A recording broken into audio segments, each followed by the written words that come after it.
The U.S. government has been under much scrutiny lately because of the possible illegality in the seizure of AP records. But how does the seizure impact future journalists?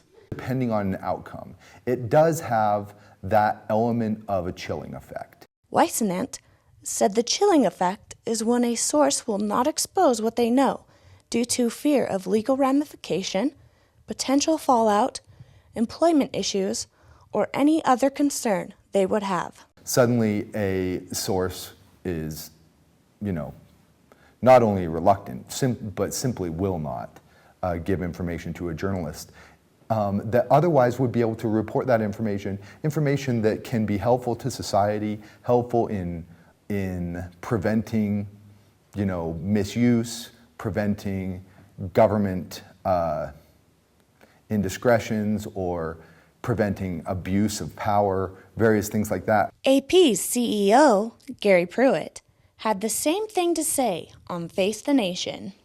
I think that it will hurt journalism. In fact, we're already seeing some impact. Already, officials that would normally talk to us and people we talk to in the normal course of news gathering are already saying to us that they're a little reluctant to talk to us. They fear that they will be monitored by the government. Professor Glenn Fury had his own advice to journalists in order to protect their sources. Today, in the second decade of the 21st century, that the way to beat Big Brother is to go low-tech. If you have an occasion where you really want someone to remain as low-key as possible, as anonymous as possible, one way to do that, ironically, might not be to video record, might not be to tape, might not even be notes or a phone conversation. It might be sitting down face-to-face and taking a few minimal notes. Topher Webb, the news editor at the Daily Utah Chronicle, had a simpler take than Professor Fury. Be careful.